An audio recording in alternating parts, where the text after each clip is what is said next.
Halo, assalamualaikum. Balik lagi bareng aku Ria. Gimana nih kabar teman-teman semuanya? Sehat-sehat selalu ya. Nah, baik, di episode malam ini aku mau coba sharing cara atur uang ala orang hemat.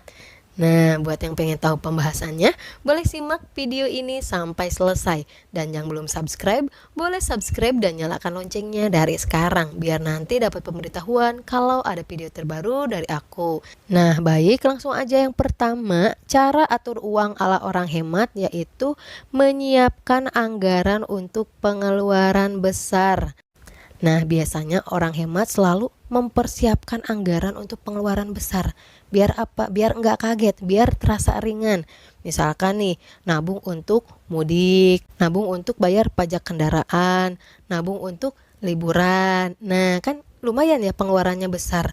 Nah, orang hemat biasanya menyiapkannya, nabung nyicil tiap hari, tiap bulan untuk pengeluaran tersebut. Jadi terasa lebih ringan. Coba deh teman-teman, sekarang kalau ada pengeluaran rutin seperti itu ya, tahunan atau mungkin per 6 bulan sekali, disiapkan anggarannya. Kalau teman-teman tidak mempersiapkan, tidak menyisihkan, pasti akan terasa berat ya.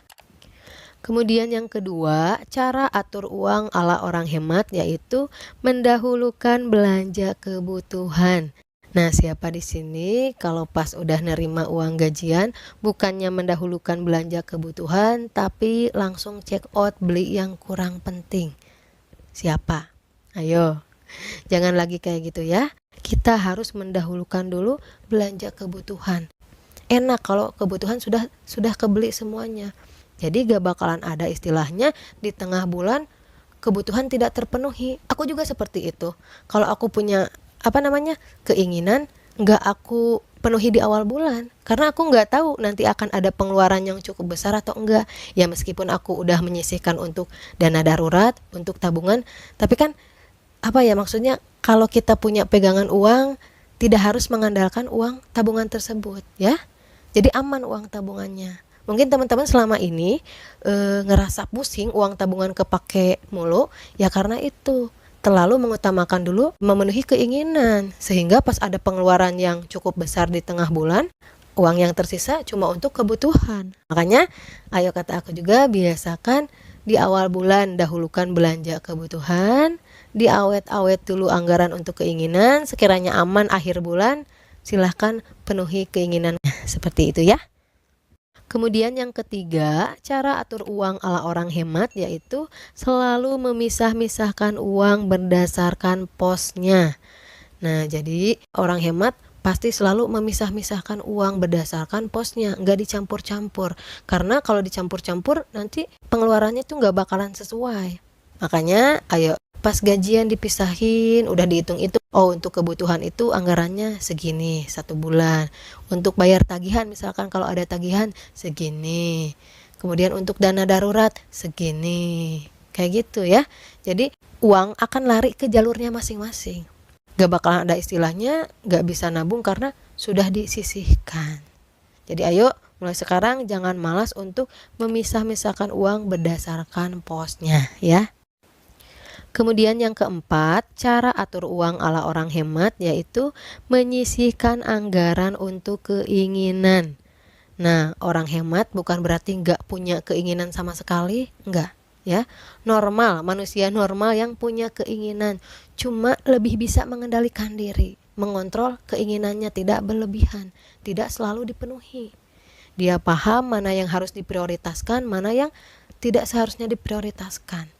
Jadi orang hemat itu masih tetap punya keinginan. Bukan berarti di pikirannya itu cuma nabung, enggak teman-teman. Enggak seperti itu. Dia tahu urutan mana yang harus diutamakan. Kebutuhan yang pertama sebelum nabung dan keinginan. Kalau ada lebihan silahkan menabung. Kalau ada lagi nih lebihan silahkan memenuhi keinginan. Jadi paham mana yang harus didahulukan. Kayak gitu loh teman-teman ya. Aku juga sama, manusia biasa yang punya keinginan. Tapi kalau misalkan uang segitu-gitunya nggak cukup nih untuk keinginan, ya udah nggak apa-apa gitu. It's okay. Mendingan kebutuhan aja sama nabung aja. Kalau ada nih anggarannya untuk keinginan, ya dipenuhi aja biar happy. Kayak gitu ya. Cuman kata aku tadi tidak diutamakan. Keinginan itu nomor 3 lah urutannya. Kebutuhan, nabung, kemudian keinginan. Nah, jadi Kalau ada uangnya, kalau memungkinkan dari penghasilan, pasti menyisihkan untuk keinginan, ya. Dan biasanya kalaupun ada keinginan banyak, mana sih yang benar-benar diinginin, yang bisa ngebuat aku semangat kayak gitu. Nah, jadi teman-teman jangan pernah berpikir hemat itu penghalang kebahagiaan, jangan. Ya, jangan berpikir kayak gitu. Jadi enjoy aja jalani hidup. Kalau ada keinginan boleh banget, wajar, namanya manusia ada keinginan. Cuma yaitu dibatasi dan dikontrol, ya. Masuknya pada pengendalian diri loh, teman-teman. Masa iya kita punya keinginan 10 semuanya dipenuhi? Ya habis ya uang untuk kebutuhan, uang untuk nabung.